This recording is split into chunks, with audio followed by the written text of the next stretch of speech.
So I'm still in the series of step-by-step guide of publishing a book, and I remember on my last video I promised that this week we will be speaking about ISBN and copyright issues.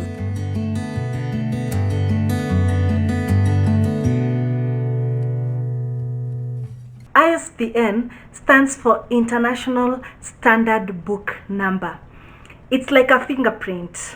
It basically identifies your book anywhere you go. Let me show you what it looks like in a book. This is an ISBN number.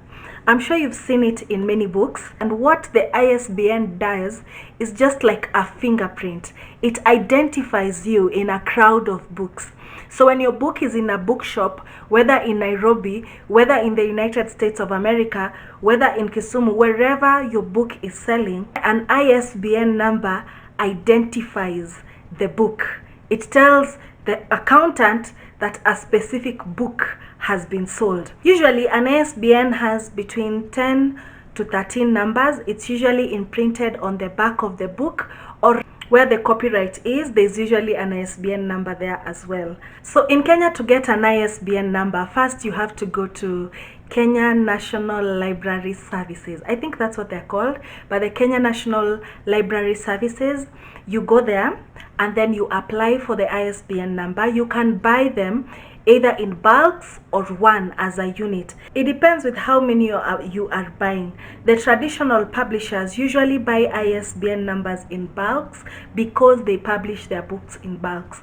Individual publishers can decide to buy either one or a few for future publishing. If you publish using Amazon have their own ISBN numbers. Maybe you should read it for yourself to understand how the Amazon ISBN number works, but it has its own limitation. I have published on Amazon. I do have an Amazon ISBN. However, I'm also buying my personal ISBN number because I'm also hoping to put my books in the bookshops in Kenya, and I think it will be easier for me if I had bought ISBN number. And also, when you've published with Amazon, you can always change your ISBN number to the one which you bought because it has more advantages compared to theirs. The other thing that I wanted us to talk about is copyright. Now, copyright is basically you declaring that your work is yours. It's me declaring that my book is mine. It's authentic. I've written it myself. It's all my material in that book. And I'm declaring that so that should anyone else get my book, they are not able to copy it or sell it under the disguise of it's theirs or it's someone else's work. How to copyright your work? You go to the Kenya Copyright Board, and then they give you an application form. You apply, you go to a commissioner of oaths, and you commission your work. That is a lawyer. So once you commission your work, you're basically taking an oath saying that the work which you're presenting to the board is your own work. So once you do that, you attach 2 copies of your work and then you return it to the board. It will cost you about 1,000 shillings. You pay for it in the bank, you go with the receipt.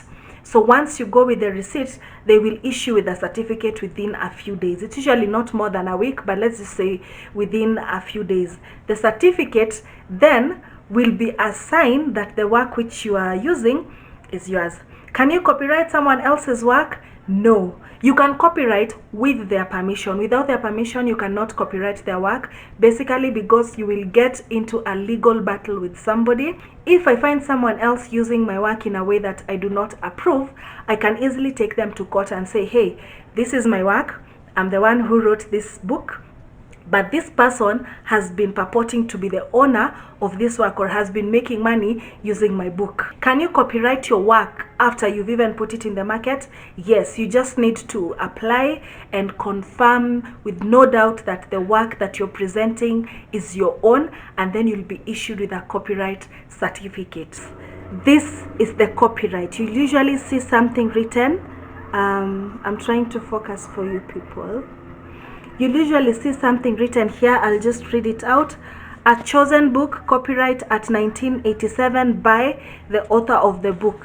Usually it's written on the first front pages of the book, and it's usually something small. In some books it's usually a blank page and then a small sign here, and then this small writings down here or at one corner of the page. It's just a sign that that book has a copyright and you cannot copy it without the author's permission. You simply need the author's permission to do anything with that work.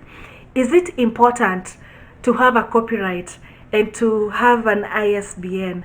I would say yes. ISBN, that depends with how and where you want to sell your book.